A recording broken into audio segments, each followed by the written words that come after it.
A weekend filled with spring games means we have the latest visit intel. And trust me, there's a lot. From Coach Prime to Alabama's continued climb up the rankings, we have it all. Plus, transfer portal recruiting is, well, still recruiting. And with the spring window open for business, we are breaking down some of the top names available and tracking the latest commitments.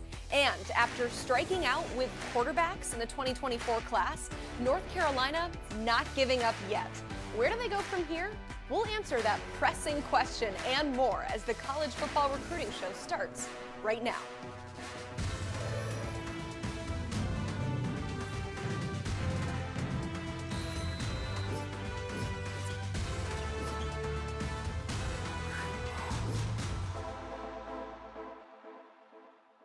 Alongside our Director of Scouting, Andrew Ivins, filling in for Blair Angulo, I'm Emily Proud. Submit your questions in the chat. Again, the only way you can do that is by subscribing to the 24/7 Sports YouTube channel. A lot of confusion in the chat right now. We are here on a Monday. That is our new time, so please make a note in your calendar. Also, like this video so that we know that you're watching. So you go hit that like button. We're going to hit the headlines. There are only 2 uncommitted quarterbacks in the entire top 247. One of them is Isaac Wilson, and he is fresh off a visit to Utah this weekend. The Utes battling BYU, Arizona, and Arizona State for QB 14. Andrew, what kind of player are these schools fighting over? Well, he reminds me of his older brother, Zach Wilson, and I'm not talking about the Zach Wilson that struggled in the NFL. I'm talking about the Zach Wilson that lit it up at BYU. You'll see it right there on tape. He's a magician in the pocket, has a great internal timer, and he can make some big throws with a rather strong arm. And the younger Wilson's only a one-year starter, has to eventually cut down on the interceptions, but he did some good stuff as a junior, and I think he's in store for a big senior season there in the state of Utah. 4-star defensive lineman Heaven Brown-Schuler announcing his commitment to Clemson live right here on the 24/7 Sports YouTube channel over the weekend. He picked the defending ACC champs over the likes of Oregon, Georgia, Michigan, and Texas A&M. So who did the Tigers just add? I think Heaven is a potential gap stuffer in the middle. I mean, you'll see him. He's someone I first saw at the FBU Freshman All-American Bowl 2 years ago, and I wrote he was the best defensive lineman there. He's gotten much bigger. He's made an impact on Friday nights ever since then, and I really like what Clemson's just doing as a whole on the defensive front. We saw some of their 2023 signees in the spring game make an impact. More of those guys, more pass rushers. Heaven Brown-Schuler's more of a run defender, but another nice get for Dabo Swinney and Nick Eason as they continue to refortify that defensive line room. More on him in just a bit, but we don't see these often. A decommitment from Colorado. 4-star athlete Juwan Johnson announcing his change of heart after a visit to Boulder this weekend for the Buffs spring game. I'm not talking transfer portal. We see that all the time. Recruitment-wise, he says Colorado is still one of his top schools. But Andrew, I mean, what kind of player just hit the market this morning? Yeah, wild 24 hours for Colorado, right? They're on ESPN on Saturday, and then they've been all up in the headlines. But you look at Juwan, he's playing quarterback here, right? That's what he is at the high school level. He's a quarterback. We project him to be more of a defensive back, and really it's because of that short area quickness. He's elite when it comes to getting and moving laterally. It sounds like LSU's involved, Florida's involved. Those are the schools he picked before he initially gave that commitment to Colorado. So he's a guy that gets it done on offense, but we project him to be a defensive back and someone that's either at safety or cornerback at the next level. All right, more from Steve Wiltfong on Colorado's spring game just a little bit later in the show. Meanwhile, another top 5 to report on. This one coming from the number 3 athlete in the 2024 class, Josiah Trader, or better known as JoJo. He narrowed it down to Miami, Florida, Florida State, Georgia, and Ohio State. He does plan to visit all of those top schools before announcing his decision. But Andrew, what's it like about, or what do we need to know about one of the top players in this class? He's elite when it comes to creating and making just kind of highlight reel grabs. You're seeing some of them here, but he did it as a junior at Chaminade Madonna Prep, which won a 1M state title in the state of Florida. He always does it on the 7-on-7 circuit. He basically levitates to go get the football. So the ability to make that catch right when it matters, it's some of the best I've seen in a while. I actually think Trader, we list him as an athlete because I think he could be a safety or a corner and a really good one at the Power 5 level. So he's a guy that's just a perimeter playmaker, and he does it down under the lights in Miami-Dade County. He always comes up in big moments. So someone's get a good one. I've always thought Ohio State, Florida State, Florida, and Miami are the schools to watch out for. And, of course, obviously you got Georgia in there as well. Basically levitates. All right. That's an interesting analysis, but looking at that film, I agree. In portal news, last night, USC landing Georgia transfer Bear Alexander, the defensive lineman, chose the Trojans over many suitors. The former Dog is the 7th defensive transfer USC has brought in this offseason. So let's check in with our Portal All Access and welcome in Chris Hummer, our transfer portal expert. Chris, the big portal news, Aaron Rodgers to the Jets. What can you, I'm just kidding. You don't have to answer that question. No, we're talking Bear Alexander here, of course. We know that USC has rightly prioritized defense in their portal class this year. So what does Bear Alexander add to that unit? I mean, you could argue that Bear Alexander could have a similar impact on USC's defense to what Aaron Rodgers is going to do for that New York Jets offense, because they were both huge needs for both of these teams. We talked a little bit about Zach Wilson earlier. I'm sure the Jets are excited to move on from there. And USC is excited to move on from the 2022 season. This was a team that struggled to do everything defensively. They were terrible against the run, averaged 117th nationally in yards allowed per carry. A guy like Bear Alexander, a 6'3", 305-pound interior lineman who can both rush the passer and hold up against the run. Those guys are very rare, and for USC to add a guy like this in the transfer portal is huge. USC has shown the ability to go out and fill needs during the spring window the last couple of years. Love or hate the strategy if you're a Lincoln Riley fan or detractor, but Jordan Addison, Eric Gentry, and now Bear Alexander, and this is a huge deal for USC's 2023 defense. Chris, we got another Jackson State transfer making some noise in the portal. It seems like a bunch of these guys have made jumps, right? We had Shane Hooks go to Ole Miss and all the guys that went to Colorado, but we got Seven Wilkerson. What's the kind of the latest with him and his who he's hearing from? Well, we're at 12 plus Jackson State transfers who are on the FBS level, so that shows you the kind of talent Jackson State had last season, and Wilkerson could be the next one. He's a smaller back at like 5'8", but he's shown really good power, yards after contact. He averaged 5.2 yards per carry last year, forced 59 missed tackles, 3.51 yards after contact last season for Jackson State. And he's got a ton of FBS suitors right now. Teams like Missouri, Louisville, Wisconsin, Minnesota, Cincinnati, California, and a bunch more are in contact with him. He's still in the process of setting up visits. But this is somebody who, if you're a running back needy team or a team looking for a secondary back who can also help you as a pass catcher, like Wilkerson is a guy who can step in and do that. And he's arguably the best back in the portal right now, so he's got a ton of attention on him. All right. Meanwhile, Georgia transfer corner Marcus Washington Jr. has seen a bit of an uptick in his recruitment. You reported today that he's heard from Power 5 schools throughout the country. So what is the latest with him as he looks for a new home?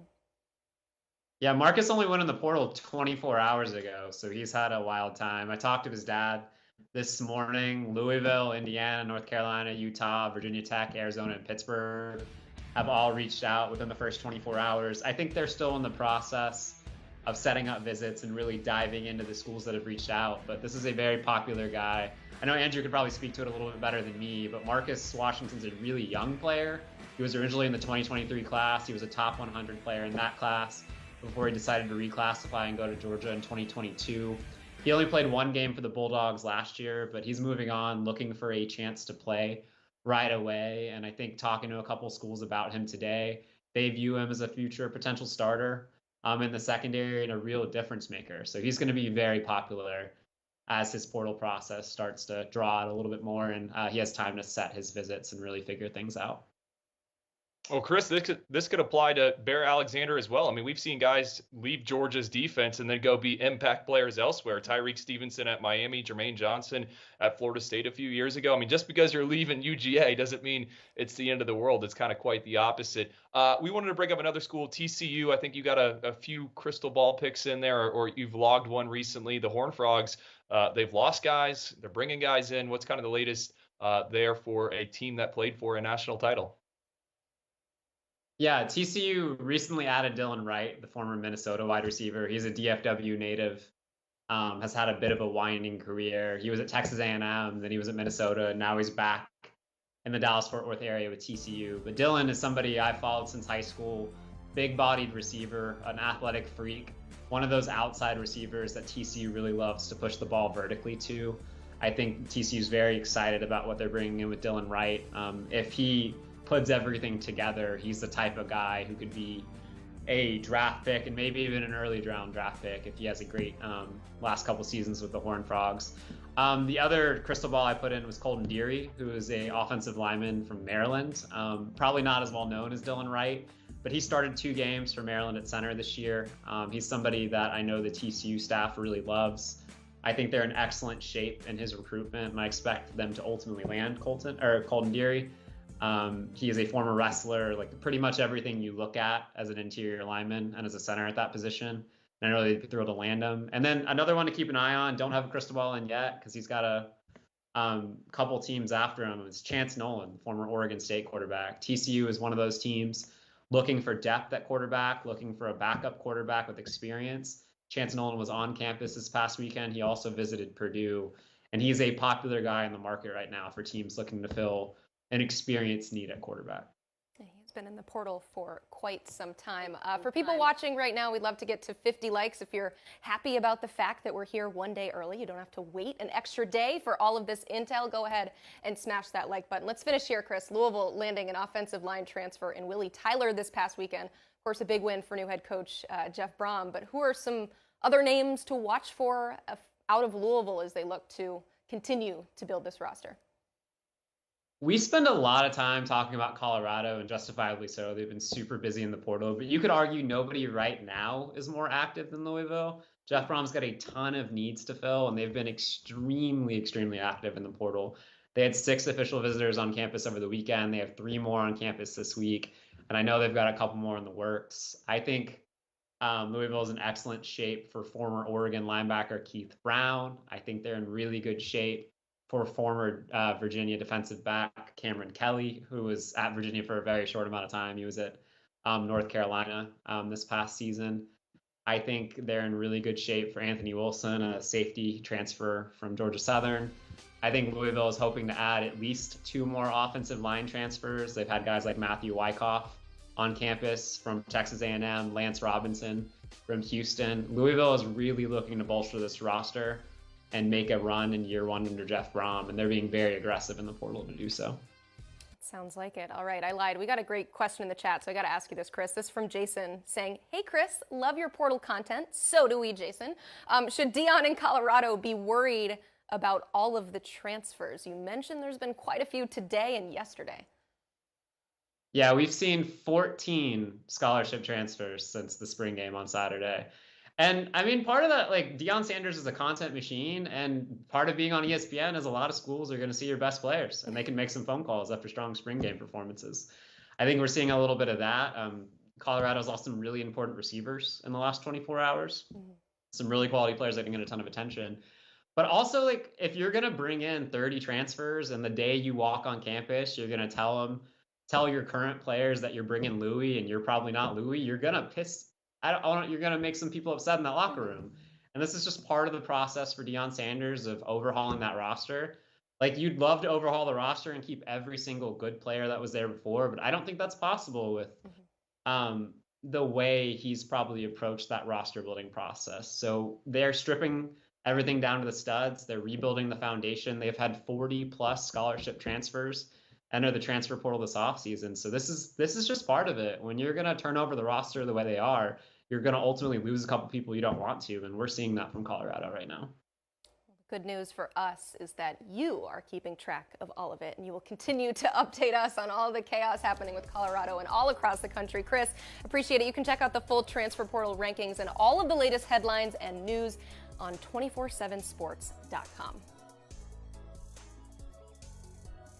Welcome into the Wiltfong Whip Around with our Director of Recruiting, Steve Wiltfong. Steve, we got a lot of spring games to discuss from over the weekend, but let's start with Coach Prime's debut in Boulder. It was a sold-out Folsom Field, And a lot of those seats were filled by top targets and commits. So what are you hearing coming out of Colorado this weekend? Yeah, a lot of top targets were in Boulder this weekend, Emily, beginning on Thursday when four-star 24/7 Sports composite four-star athlete Boo Carter returned for his second visit. This calendar year, Tennessee is the 24/7 Sports crystal ball favorite. He said Tennessee was his leader a couple weeks ago when I saw him at a 7-on-7. Coming out of this trip, he says everything's 50-50. Said his favorite part was how all the coaches have the same mindset of winning and getting dogs. I love how Coach Prime is changing Colorado, not just as a football team, but as a family. You go around campus and everybody will tell you how good a man Coach Prime is and how he treats them. Aaron Butler was another big time target on campus for Colorado this weekend out of Calabasas High. Oregon has been trending on the 24/7 Sports crystal ball, but this was a return visit to Colorado for him. It was his official visit. He got in late Thursday night, so his visit started on Friday, and he said that Colorado made a move. He said the best way to describe it, the coaching staff stands out to me the most and how fast everyone in that locker room bought into the program. So Colorado making a move with two of their top targets on campus, another major recruit for them that was there this weekend is top 247 defensive lineman Brandon Davis Swain out of the state of Michigan. Emily, he told me he already has his official visit locked in for June 9th. That will be his third time at Colorado as they battle Auburn, Michigan, Purdue, and USC. He's going to take officials to all five schools. But he talked about the opportunity to play for Coach Prime, loves the atmosphere in Boulder, has really clicked with the whole coaching staff. Him and his dad had a great experience out there. So those are some guys that Colorado really moved the needle with this weekend. All right, I want to follow up real quick about Juwan Johnson and his decommitment. What can you tell us the latest on him? Yeah, so I talked to him after his visit as well, and he had a fabulous time. And he says that Colorado is still one of his top schools. But after he committed to Colorado, a lot of sources said this one's not over.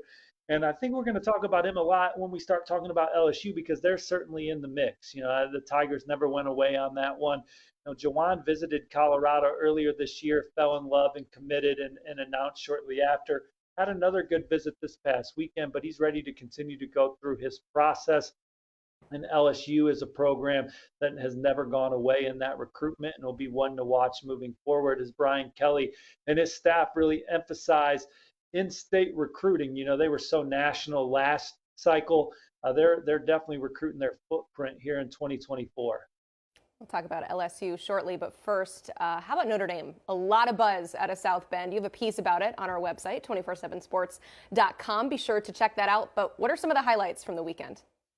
Well, Notre Dame, they have the number 8 recruiting class in the country, landed a couple commitments in Cole Mullins out of Mill Creek High School. You turn on our number 1 safety in the country last year in Caleb Downs, you couldn't help but you couldn't miss Cole Mullins and his tenacity off the edge. He was a playmaker for the state champs in the Peach State's largest class, 6'4", 240-pound disruptor around the football. A nice addition for Notre Dame there in the 2024 class. And then the Irish landed their first commit in the 2025 class in defensive lineman Davian Dixon, a 6'3", 290-pound player at the point of attack to get them off and running there in the 2025 cycle, as Marcus Freeman and company are aiming for their 4th straight top 10 class here in 2024. Obviously, be trying to do that for a 5th time in 2025. But for them to do it in 2024, they need to land more targets, Emily, and they certainly had quite a few of those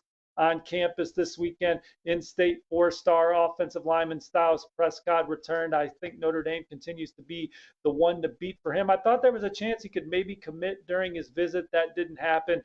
But he continues to strengthen his relationships with the coaches and recruits, and I continue to like where the Irish stand there. Still love my 24/7 Sports crystal ball for a legacy recruit, Bryce Young, a defensive lineman out of Charlotte Christian. I wouldn't be surprised if he's one of the next ones in the fold. Obviously, the son of Notre Dame legend Bryant Young. He's been to South Bend several times, feels very comfortable with the staff and loves the stage that they play on and the success that they've had recently it's been about the most success that Notre Dame's had since his dad stalked the sidelines for the Irish back in the early 90s. And I also like Notre Dame for his teammate, Micah Gilbert, top 247 receiver, also out of Charlotte Christian, who told me the environment in South Bend was amazing. A lot of love and excitement was shown by the fans. The ability for Notre Dame to compete for a natty this year excites me the most, and getting Sam Hartman at quarterback is a big part. He said, myself and Irish Illustrated insider Tom Loy logged the 24/7 Sports crystal ball forecast for him. And we also did the same for an athlete recruit out of the state of Georgia that Notre Dame likes at receiver in Isaiah Canyon, who's 6'4", 200 pounds. He can really run, Emily. Kind of reminds me of a lot of these bigger receivers that Notre Dame's had so much success with as of late, like Equinemius St. Brown and Miles Boykin. But Canyon told me the atmosphere was amazing. It's just different than many other schools. This is just a whole different dynamic. Everybody there was really cool and seemed to really love football in Notre Dame. So, Notre Dame knocked it out of the park with top targets like top 247 linebacker Kingston Viamo Asa. There's been a lot of good buzz regarding Notre Dame for the coveted linebacker out of powerhouse St. John Bosco in California. I believe they won the national championship this year. Justin Denson's a safety from Rhode Island. I think they're going to have a great shot to land. Same goes for guys like linebacker Bodie Calhoun out of Virginia. And then Davis Andrews is a coveted athlete for them out of the state of Utah. They're also really high on this young man, Oliver Miles from the Lone Star State. And then in 2025, you had Jerome Bettis Jr. on campus, James Flanagan, a tight end from Wisconsin, Anthony Saka, a top 247 linebacker from Pennsylvania. I wouldn't be surprised if all those guys are eventually Irish down the road. Love the legacy guys following in their father's footsteps. Natural transition here. Let's head to the SEC. You mentioned it. Baton Rouge was lively this weekend with spring festivities, of course, recruits in house. So let's start there. LSU landing a 4-star safety in Deshaun McBride while also hosting probably their top target and 5-star edge Colin Simmons. So what's the latest with those two? Yeah, Deshaun McBride, a really good pickup for LSU as the Tigers add to a recruiting class that's ranked number 4 nationally. He's 6'2", 200 pounds. He's a safety that can run and hit. He's an explosive space eater that picked off 9 passes as a junior. Good tackler. Just a rangy athlete that has all the traits to be terrific in the SEC and then beyond. McBride gives LSU 2 of the top 5 players committed in the state, Emily. And they could get another one on Wednesday. I like where they stand with the number 2 player in the state, one of the top tight ends in America, Trey'Dez Green, who's going to announce his college commitment. He's 6'7", 240 pounds. He's an outstanding basketball player, a plus athlete with length, a big catch radius. LSU's been considered the favorite for a long time, and I think when he announces on Wednesday, he will also be in the fold for the Bayou Bengals, and then they will turn their focus to, well, not turn. They've been locked in on the number 1 player in the state, 5-star Dominic McKinley. Kylan Singleton is a safety linebacker type from Manny High School that they're strongly positioned for as they battle Tennessee and Arkansas, among others for him. Wardell Max, an in-state corner that was back in Baton Rouge for the spring game this weekend. The 24/7 Sports crystal ball favors LSU for him. And we talked about Jawan Johnson earlier in the show. I think that LSU's been working that one big time behind the scenes. But they're also recruiting the state of Texas incredibly hard. You mentioned it. Colin Simmons was back on campus this weekend with his mom. They spent several days on campus, which included a lot of time around prized true freshman Deshaun Womack and his family. And if LSU could have Deshaun Womack and Colin Simmons in the same defense, that's frightening for quarterbacks in the SEC. And then whoever they would potentially play against in the college football playoff. I think the way LSU's recruiting, that is the trajectory of this program. I have a long-standing 24/7 Sports crystal ball on LSU for Colin Simmons, but for the last month or so, I wasn't feeling all that strong about it. His lead recruiter, Jamar Kane, took a job in the NFL, but LSU getting him back on campus, getting him around that coaching staff, guys like Frank Wilson, Sherman Wilson, I think he felt very comfortable at LSU. Talking to several people that spent time around Colin, the returns are incredibly strong. And so I really, again, like my prediction for LSU for one of the most electric edge players, most dominant high school football players in the country. He helped lead Duncanville to a state championship as a junior, and so did his teammate, running back Caden Durham, who I also logged the 24/7 Sports Crystal Ball forecast in favor of LSU for this morning, right before we jumped on the air and started recording. He rushed for nearly 2,000 yards and 36 touchdowns as a junior. Emily, these are two of the biggest stars in Texas high school football this past year. They could end up both at LSU. And one more name to mention, out of the state of Texas, top 247 receiver Draylon Miller was back this weekend. LSU's in a great spot. I'm not ready to throw my crystal ball prediction in, although if I had to make one today, it would be LSU. But I'm not sleeping on USC for him. Lincoln Riley and the Trojans have given Draylon Miller a lot to think about as well. Tiger fans probably holding their breath a little bit when you said you weren't sure about that crystal ball for Colin Simmons, but it sounds like all is well there. Well, like LSU, Alabama also hosting some top targets and landing a commitment, two birds, one stone. The Tide locked up four-star linebacker Caden Jones. What are you hearing out of Tuscaloosa this weekend? Well, no program hosted a more star-studded group of recruits this past weekend than Alabama's. 5 stars and blue chippers flocked to Tuscaloosa. Alabama, they have the pound-for-pound #1 ranked recruiting class in the country, Emily, and you know that's my favorite metric. Their average ranking per commit is 95.42. That leads the nation. And Caden Jones is the latest. He's been on varsity since the 8th grade, a relentless player. He can rush the passer, can stuff the run, can play in space. Nice pickup for them. And then when you look at the guys that they had on campus for their spring game, you know, their commits, they had 3 of those 5 stars. Julian Sand, who loved being back, said that he continues to be excited by the program and feels it's the best place for him to win the championship.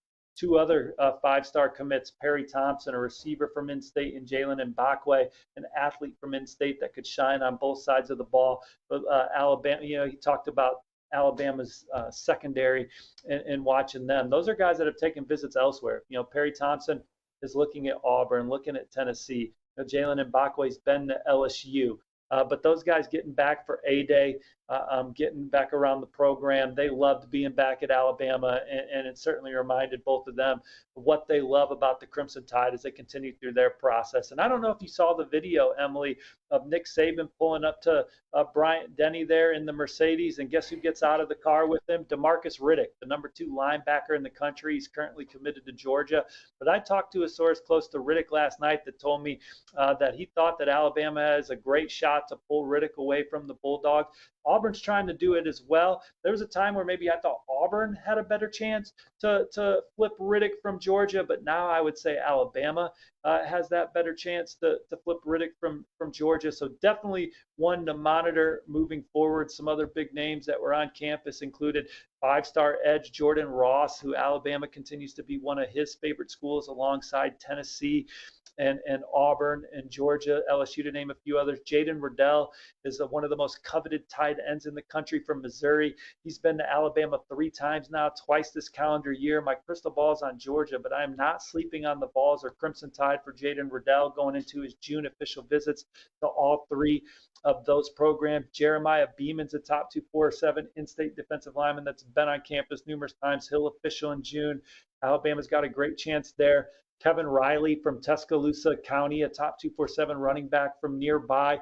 You know, he's excited to watch what Alabama does this year, but it's obvious that Alabama's on his short list as well. And then Alabama hosted so many 5 stars in the 2025 class. The #1 overall player in the country, Deion Sanders, it's obvious the Crimson Tide are on his short list. Georgia, Ohio State, South Carolina, some of the others he's looking hard at. And I think Alabama may lead for the #1 corner in the 24/7 Sports Composite, Emily, and Devin Sanchez. I know he also likes Ohio State and Oklahoma, but talking to him and his dad, they gushed about the visit as well. Alabama trying to flip Jonte Gilbert, the #2 safety in the land from Ohio State. He had a fabulous visit. Jaden Perlotti's another linebacker committed to Georgia in 2025 that was there. Alabama has him thinking too. So big weekend at Bryant Denny. A lot of 5 stars on campus. Alabama, as you would expect, moved the needle with these young men. And Emily, they're going to have one of the best classes in the country again. Maybe pound for pound, the best one when all said and done. Which should come to no surprise to anybody. I mean, everything you said was spectacular, but it just sounds like another weekend in Tuscaloosa. I mean, this is just what they do, is bring in these 5-stars to campus. Let's see if they land some of them. We got one more stop to make in the SEC. That is Arkansas. Sam Pittman and company adding to their top 15 class with 4 commitments. Charleston Collins, Jaden Allen, Courtney Crutchfield, and Travis Metcalf all joining the fold. What can you tell us about these 4 additions? Yeah, number 11 class in the country right now. And Sam Pittman's one of the more exciting, energetic head coach recruiters on the trail. And Charleston Collins was a big recruiting win for them because at one point I thought he was LSU bound, had offers from just about everybody in the SEC. And he's one of the more physically ready defensive linemen to come in and play on day one. This is a young man that had 124 tackles as a junior. That's pretty darn good for a defensive lineman. Those are linebacker tackle stats for a player at the point of attack that can play D tackle or DN. 12 sacks. He forced 5 fumbles. He's just a disruptor across the front with that college-ready body. Jaden Allen's a cornerback from Aledo, Texas, state champion.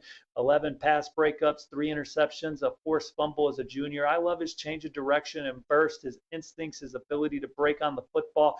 And he's still developing physically. I think he's going to be a much more I think he'll be faster in college than he is now, but I love the traits and instincts and quickness he brings to the table right now. Courtney Crutchfield is a 6'2", 200-pound receiver that flashes on both sides of the ball. Arkansas could play him in the secondary. I wouldn't be mad at him, but he averaged nearly 30 yards per catch on 16 receptions. 8 of them went for touchdowns in 7 games as a junior. Also picked off a couple passes, flies to the football, physical upon arrival. I just like the way he plays the game. And then Tevis Metcalf's a very competitive cornerback from the state of Alabama that we liked at the All-America Bowl Combine, named them to our national combine team at Tennessee. And so Arkansas, one of the hottest teams in the country on the trail, up to number 11 in the 24/7 Sports rankings. Love it. Sounds like a busy weekend in the recruiting world. Steve, thanks for breaking it all down for us. Thank you. That was just a portion of our chat, believe it or not. To watch the full interview, you can find it on the 24/7 Sports YouTube channel after the show. Also, a reminder to like this video if you haven't already. We hit 50 likes, which means I'm going to ask for 100, so go ahead and do that. And, of course, you see it in bright letters there. Subscribe to the channel. It is officially draft week, which means a lucky few will hear their name called over 3 days of selections. As always, we remind you that these future NFL stars were past high school recruits, so we are highlighting some of those stars and their recruitments. To help us out, let's welcome in our national recruiting analyst, Cooper Petagna. I feel really cool being with both of you guys here. It's like I'm on the pod. Cooper, we got some things to talk about, though. Before we get to some names, how satisfying is it to see guys that you first evaluated as high schoolers now become NFL draftees? It's a pretty great feeling. You know, you're talking about that 2018 class in Michigan. I was only there 11 months. I was a recruiting coordinator. It was a group effort. Guys like Chris Partridge were kind of leading the charge. Don Brown, the defensive coordinator at the time. But it's interesting. That was a class that we took a lot of flack for. It was ranked number 22 overall, and it might end up with double-digit draftees. Aiden Hutchinson, the guy that really led that class in state, his development was a little bit of a surprise. So it's a combination of doing the homework and then also a little bit of luck as well, and the coaches doing their job in developing these guys. But it is that's what you do it for at the end of the day, to come back and see these guys be successful. That'd be pretty cool. Let's start with some names. Tight end Luke Schoonmaker, who you actually recruited while working at Michigan. He is projected as a day 2 pick. So what do you remember about recruiting this pass catcher? Well, he only had 22 receptions for 343 yards as a senior. This was a guy who played quarterback. He played a little bit of tight end. We had some questions. Hey, can he really bang inside, in line as a traditional Y, which is the way that we were going to play under Jim Harbaugh in Ann Arbor. And this was a guy 6'5", 225 pounds. So the biggest question was the growth potential there. We love the athleticism. Don Brown, who I mentioned earlier, who's now the head coach at the University of Massachusetts, saw him in the spring evaluation period. We talk about the spring evaluation. Why is that so important? Well, you get to see these guys move around a little bit, and that's kind of when we decided to go full bore on Schoonmaker. Moved around really well. We felt this is a guy we could get in our program, add 25 pounds, which he was 251 pounds at the NFL Combine. He ran a 4.63. He had a 10'7" broad jump. So those athletic traits, even though he was missing production, they were evident in the process.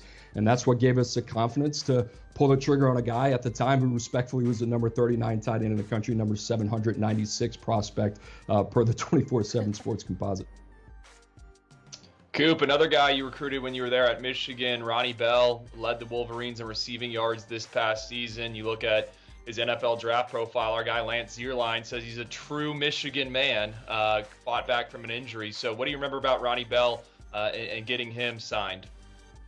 One of the more fascinating recruitments that I had ever been a part of, because it happened in a flash. I remember walking in to a staff meeting one day, and all of a sudden we're going through our commit list, and there was a new name on there all the way in December, and it was Ronnie Bell. And I thought to myself, wait, who is this guy?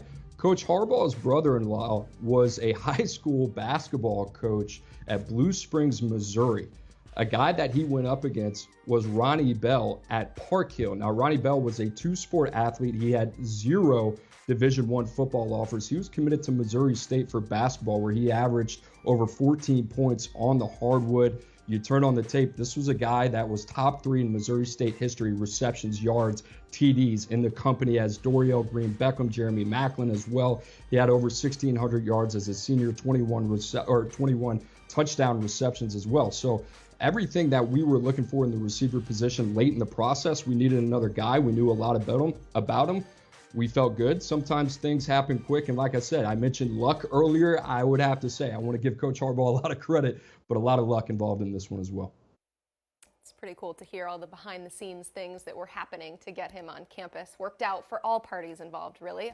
Meanwhile, while you were at Washington, you recruited another wide receiver, Puka Nacua, to the Huskies. He ended his career at BYU, though, but he's projected as a day 3 guy. What stands out about your evaluation of him coming out of high school?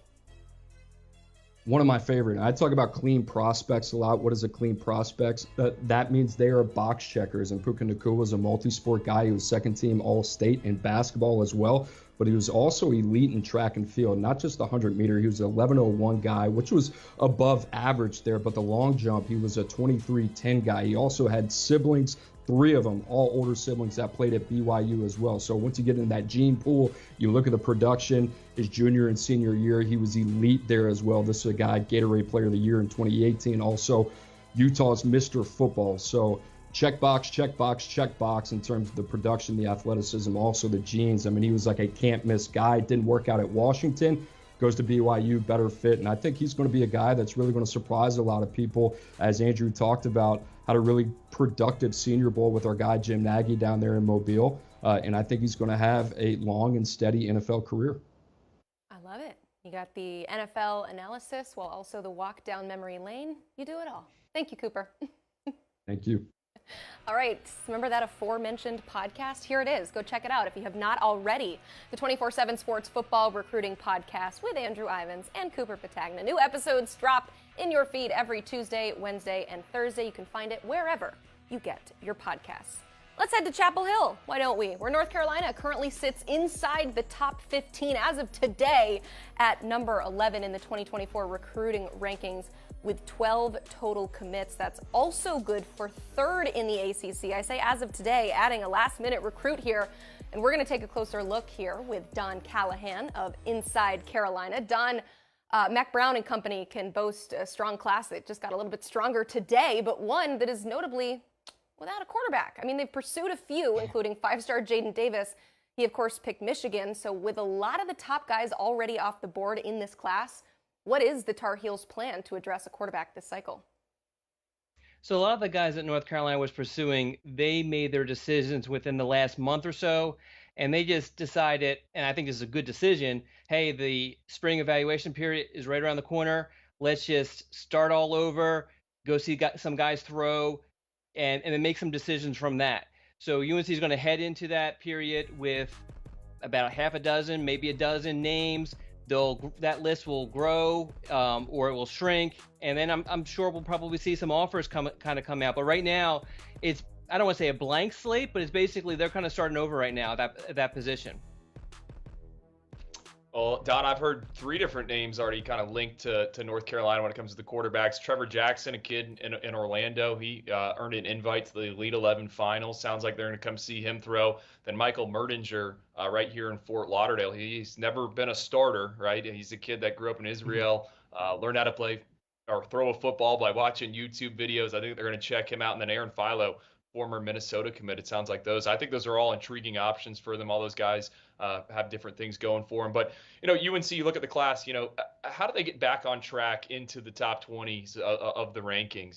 This past cycle, I feel like it kind of, good fits, guys that can be part of the 2 deep, but it lacks some star power. And when I think North Carolina, Drake May's there. So what's going to take for them to get back on track and to rise up those rankings?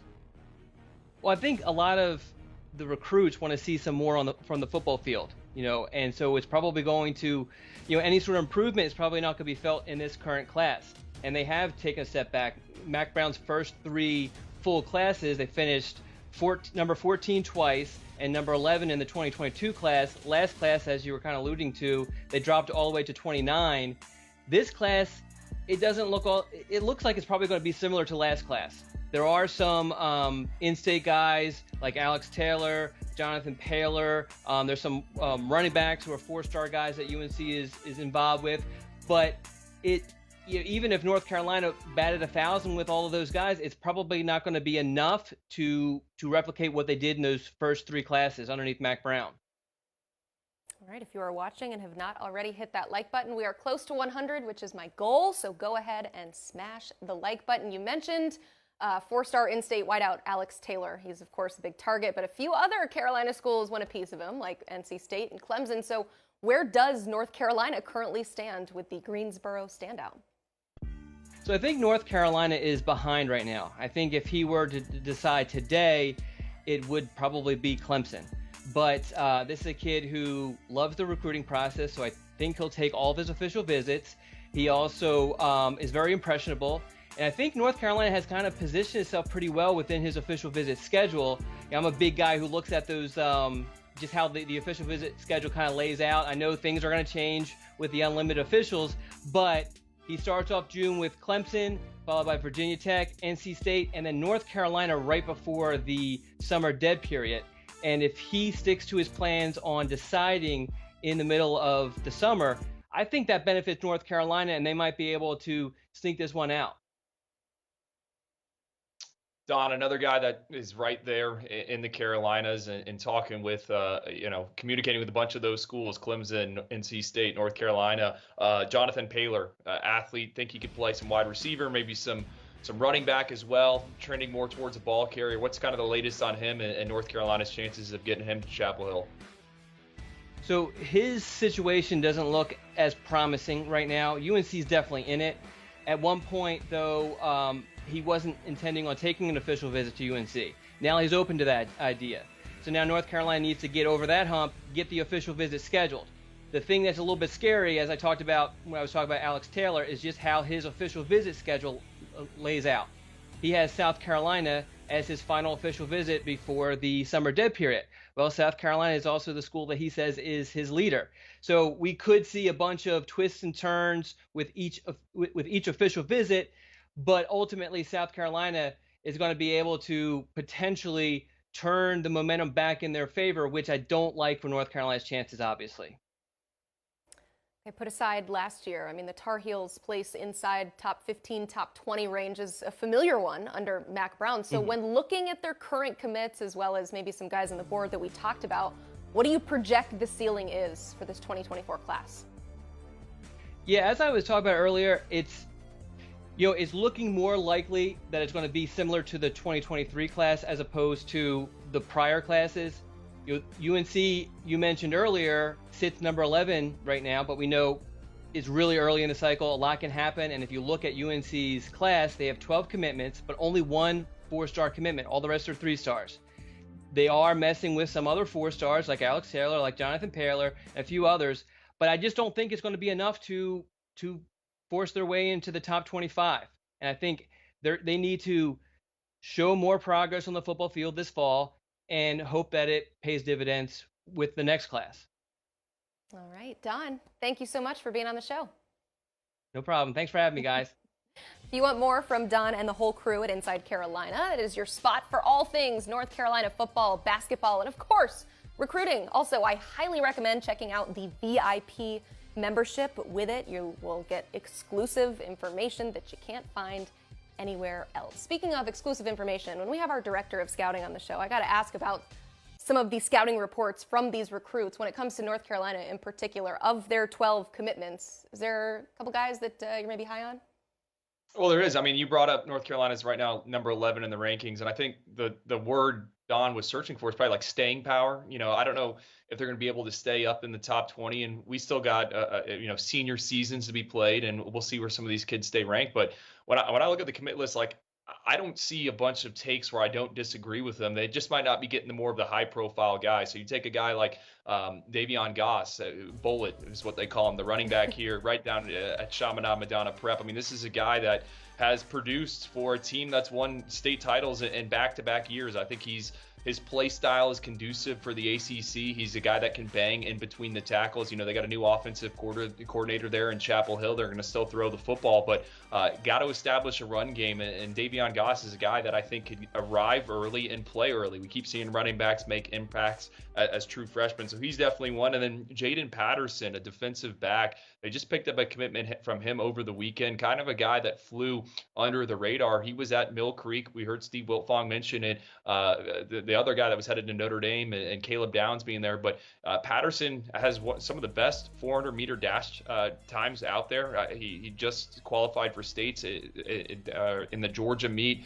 This is a guy that can cover a ton of ground. It's a nice little find for them. He's got a big frame, so I like that. And then Peter Pansky, they picked up a commitment from him just before this show started. He's a defensive lineman out of the Tampa area. I've had a chance to see him play multiple times, and he's a guy with a motor that runs hot, so might lack the ideal measurables, but I think if you get him into the program, get him in the weight room, he's a guy that can make an impact in the ACC. So there's parts of that class I like. We'll see what they do at quarterback. I think that's an interesting storyline as these dominoes continue to fall, but North Carolina's in kind of a good spot in theory because they seem ready to pounce on whatever arm they like, and more guys are going to emerge here over the next few weeks. I certainly hope so. Not a ton of options out there. As Don was saying, a lot of these quarterbacks made their commitments very early on in the spring process, and so it leaves kind of those quarterback-needy teams going, oh, wait, who's left? But still some guys available, so we'll see where North Carolina goes from there. We've got a lot of questions here in the chat for you. I think people taking full advantage of you being on the show today. So let's start with Harrison S. asking, who do you think could make a move for Juwan Johnson now that he's back on the market? I mentioned it at the beginning of the show, and I mean, if you go on the 24/7 Sports profile for Johnson, I think Steve Wiltfong has already flipped his crystal ball pick over to LSU. I think LSU, anytime they're recruiting an in-state kid, a local kid, they're always going to be pretty hard to beat. So I would keep an eye on the Tigers. I think Florida as well. Corey Raymond, he obviously has ties to Baton Rouge and the surrounding areas. Now he's at the University of Florida. I think those are two. And then Johnson also took visits recently to Texas and Texas A&M. But I don't have a crystal ball, but if I did, it would be on LSU, I think, for Juwan Johnson. All right, Andrew, it's kind of a rite of passage on this show to be asked about Dylan Raiola, and thankfully we got a Dylan Raiola question. This one from Roman saying, if Raiola picks Georgia, who could USC turn to at quarterback in 2024? I will add my own little do they need to turn to someone? They feel like they've got a lot. Well, you got to take an arm every year, right? Like that is, in this era of the transfer portal and the ability for guys to move around, you got to take a quarterback every cycle. You have to do it regardless of who you are, because all it takes is a few transfers, a few injuries, and then you're in a really, really bad spot. So if I'm USC and Raiola does end up somewhere else, I would not overthink this one. I think Elijah Brown is the guy that you go after. He's right there at Mater Dei High School. He's 29-1 on Friday nights, playing in arguably the most difficult high school conference in America, right? I watched that one loss, and I thought he played well enough to win in the game. You know, threw for over 200 yards and 2 touchdowns. I'm a big Elijah Brown guy, and I think it makes sense for USC, right? I mean, we know what they got last cycle in Malachi Nelson. And I think Elijah Brown's a guy that brings a ton of experience. He might not have the highest ceiling, but I think he can get the job done and elevate the talent around him. Of course, USC can go in a few different other directions. They were involved with DJ Lagway, the Florida commit, before Lagway picked the Gators. Who knows what happens to Florida here in the 2023 season. I think there's going to be some pressure on Billy Napier. So, I think Elijah Brown makes sense, but they could wait. And there's going to be kids lining up to play for Lincoln Riley. So they got two options in my eyes. I mean, as of late, it seems like guaranteed Heisman if you go play for him. But yeah, USC fans getting spoiled with bringing in all of these high-profile quarterbacks. But once you get a taste, you want to just continue to do that. And so we'll see where USC ends up in this cycle. Andrew, got a question from Andrew. With Luke Moga and Michael Van Buren both targets for Oregon, do you think the Ducks could take 2 quarterbacks in this cycle?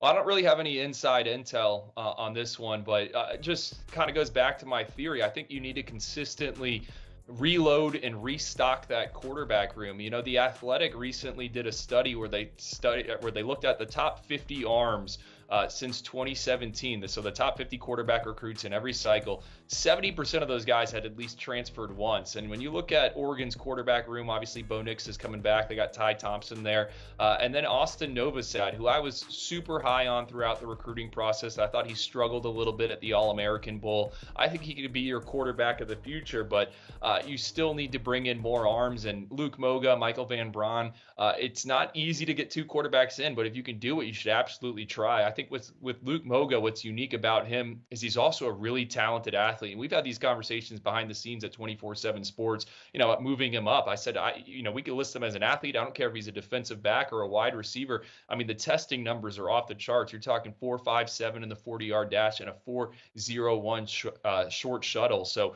maybe he could play something else. And I would try to get Luke Moga. And then with Van Bruin, Michael at St. Francis Academy, he's got some tools to work with as well. So if Oregon can pull that off and get 2 quarterbacks in the same boat, get them on the same page, then why not do it? Because I think any quarterback room around the country, you shouldn't approach it thinking that a guy is going to leave at any moment. Certainly, you can never have too many, as once Lane Kiffin said with his quarterback room right now. Definitely, it's good to bring in as much talent as possible. Speaking of talent, we are your commitment headquarters, not just with football, but also basketball. The number 4 player in the 2024 class will make his commitment live on the 24/7 Sports YouTube channel. Be sure to tune in Wednesday to find out where Carter Bryant will go. He is deciding between Arizona and Louisville. Tune in Wednesday at 8 p.m. Thanks for tuning in today. For Andrew Ivins, I'm Emily Proud, and this is the College Football Recruiting Show.